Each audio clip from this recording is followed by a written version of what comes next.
Hello and welcome to S1ap on Location, where today we take a look at one of the weirdest and most storied racetracks in all of NASCAR lore, the Daytona Beach and Road Circuit.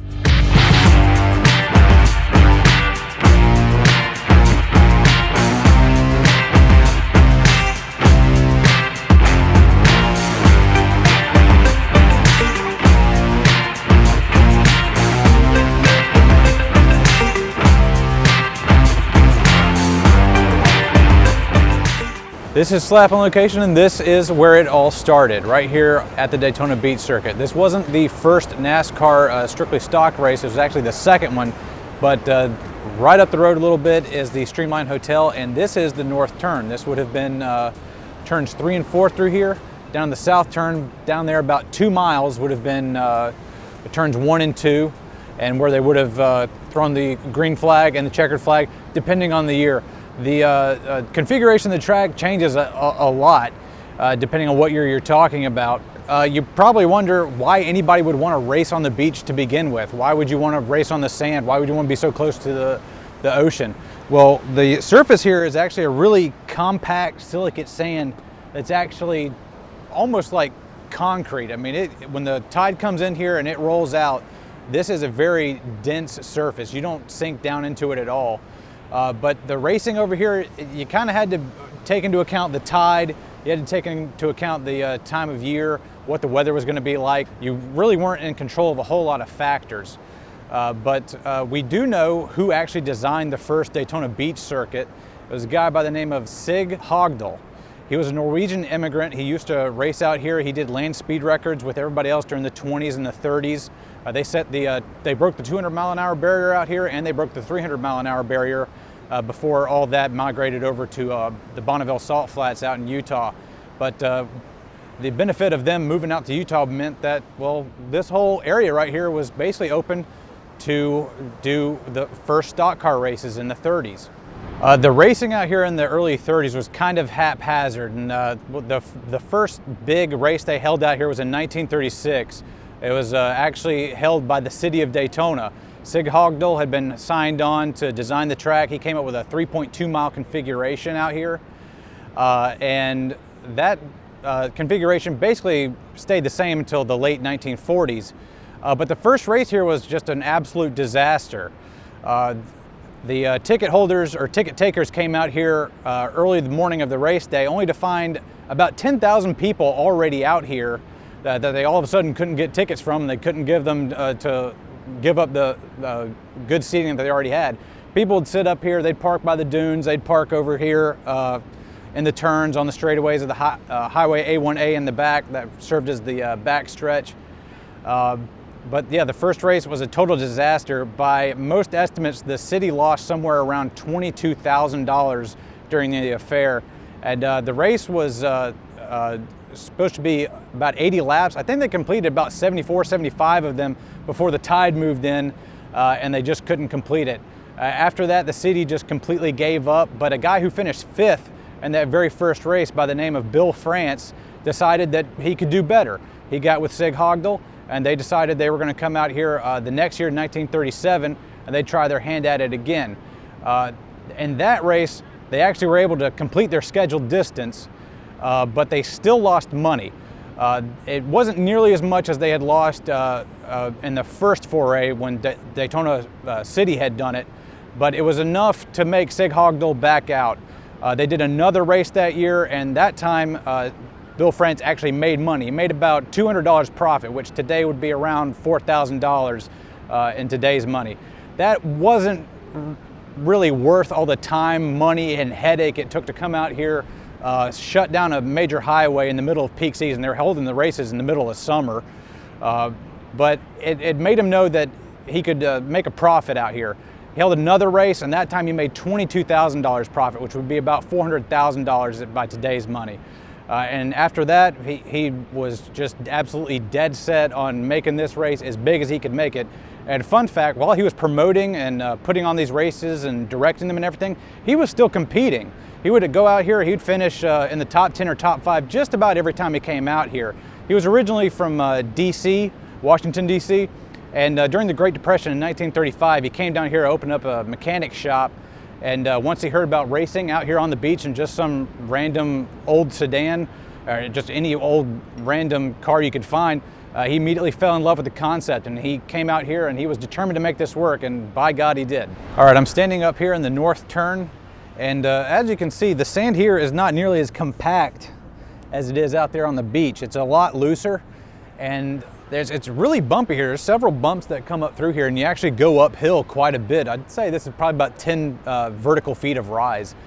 But if you watch some of that old timey footage, I believe there was Lee Petty and one of Smokey Yunick's cars. I don't remember who was driving it, but they came in through here. Lee came in on the inside. He was just bumping there. It looked like a motocross circuit. They were going through so many bumps, but he just slams into them, and it's a wonder they didn't just dig into the sand and roll over. Actually, a lot of guys did do that back in the day. But the most treacherous part about this track wasn't so much the straightaways, it was the turns, having to go from 150 miles an hour on the sand or on the pavement, two very different surfaces, and then have to slow down to about 50 miles an hour and essentially go over a rallycross circuit. A lot of people call this like a half paved, half a dirt track. It was really closer to a rallycross street cross circuit. You go down a public road, you're bumping over just uneven terrain like you're outdoors, and then you go back to like a really compact sand silicate surface, and then go back out on the public road, do it all over again. Do it for about 100 laps or so is usually what they would end up doing out here, sometimes as much as 160 laps. One of the most interesting stories of the Daytona Beach and road circuit's early life was of Carl Lightning Lloyd C.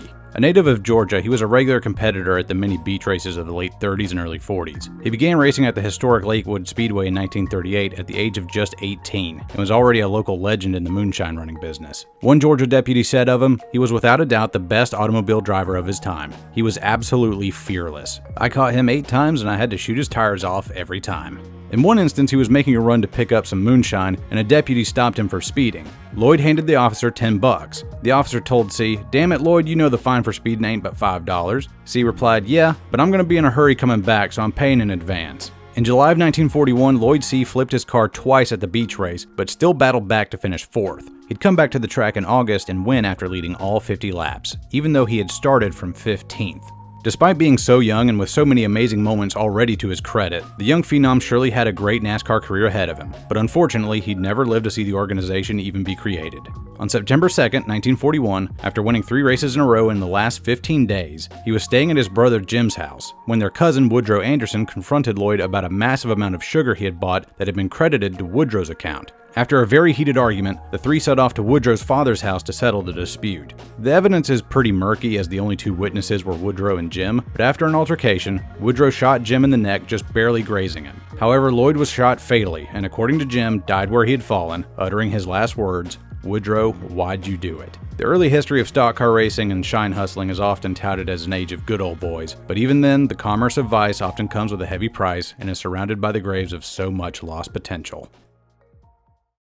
All right, so we're down here at the south turn now.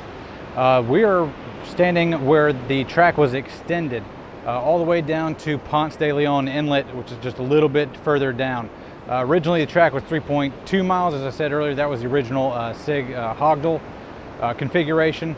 By the late 1940s, after World War II, they had extended it to 4.2 miles. NASCAR always raced on the 4.2 mile circuit. They started racing here in 1949. It was the second race of the season. They raced here in July. Then after that, they started racing in February, which has become a tradition that extends all the way into today, racing at Daytona in February. In 1950, that first February race, that was actually the first iteration of Speed Weeks. NASCAR at the time had 3 major divisions. One was the convertible series. There was a strictly stock division, which by 1950 was the Grand National division, and then there was the modified division. They all had different race lengths down here, but that was the first iteration of Speed Weeks in 1950, where they had all 3 races here over the course of about 2 weeks. And today that tradition still continues, although it's all the way over there at the 2.5 mile Daytona Tri-Oval. And as you can see, you can still drive out here. You can't actually drive on the actual track, but you can just drive out on the beach, park your car here any time of the year. It's open 24/7. 365, well, I should say 12/7, 365, at sunset they make you pack up your stuff and leave. But it is pretty cool to come out here in your personal vehicle and drive around on the same sand that guys like Marshall Teague, Paul Goldsmith, Curtis Turner, Lee Petty, all the guys who won out here. Curtis Turner won twice, I believe, out here in the convertible division, but he never won in the Grand National division. But when you look at all the guys who competed out here, all the guys that won, Cotton Owens, just Junior Johnson, it's a who's who of early NASCAR stars.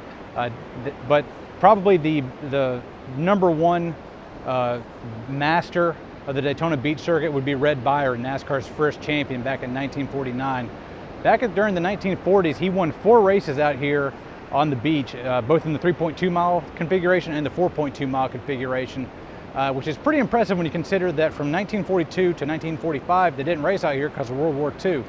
And they were racing out here 2 or 3 times a year every year. I believe they would race out here in February, July, and then on Labor Day.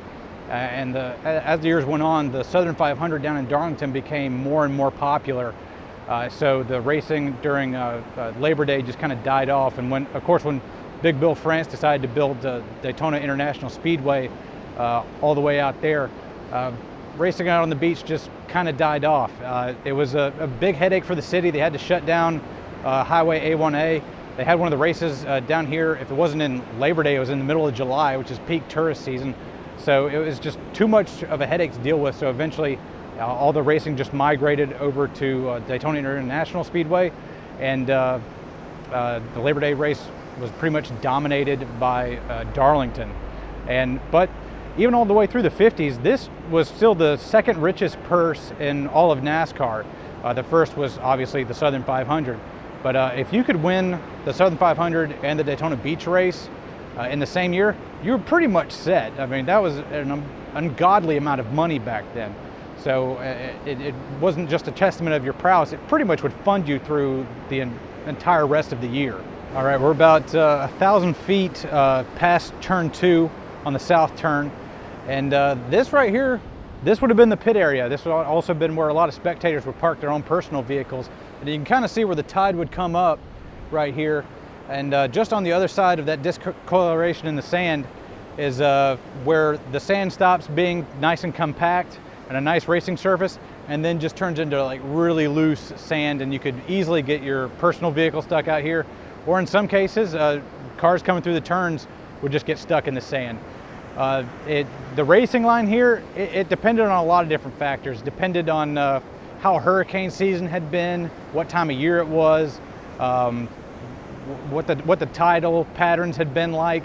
You had to race close enough to the water where it was nice and compact, but not so close that you'd sink into it. But you had to race close enough here up towards the dunes and everything so that you could cut down your lap time. That way you just wouldn't have to wing it all the way down towards the beach, but also not get stuck in the sand. Also, the pits were right here, and as time would go by, the sun would start drying up the sand, and this stuff right here would get looser and looser. So as the race would go on, having to pit for any mechanical issues or extra fuel or anything, it would just get more and more treacherous. And the closer you ran towards the water, you run into seashells all over the place, could possibly puncture a tire. There's just all sorts of just beach debris and just random crap out here. So when you were racing out here, you never knew what it was going to be like. And by the way, they had to cut down through the dunes over here to make the north and south turn. Every time they put on a race here, they had to cut through them a new time. So when you came here, you never knew what you were going to get. It was different every single time you raced here. And when they stopped racing, they have to bring the bulldozers back out here, build the dunes back up just in case a hurricane or a storm came by, and just rebuild it the way nature had it with the dunes built up. And then when they have another race, they'd come out here a week or two before, knock them back down again, and try to bank up the turns and try to bring in water trucks, try to make the sand over there nice and compact. Sometimes it worked, sometimes it didn't. Sometimes you ended up with a motocross track pretending to be a NASCAR track. But yeah, this was probably the most treacherous track on the NASCAR circuit, bar none. All right, we're up here by the north turn, and today it's actually a sports bar and grill. And it's located just on the other side of where the turn would have been. Over here by the crosswalk, they actually have a checkered flag pattern to let you know where the turn exactly was. They got a plaque right next to it too. And 2 miles down that way, they have the south turn as well, also marked with another plaque down there. But we're gonna head inside and try to get something to eat. The beaches of Daytona may not play host to racing anymore, but they still hear the sounds of mechanical thunder at least once a year. Every year, as the symbolic kickoff to Speed Weeks, they bring in a bunch of classic stock cars and modifieds and parade them around the 4.2-mile course. This was filmed in February of 2020, pre-pandemic, so hopefully there will be another parade in February of 2022 that you can attend. I'd like to thank Cody Hicken, aka Cody H Gaming, for his help in filming this episode, and just barely avoiding getting his drone crushed. And a big thanks to all my patrons. If you like what you just watched, consider supporting me on Patreon, as all of the funds there go towards continuing the series. Thanks for watching, and until next time, y'all take it easy.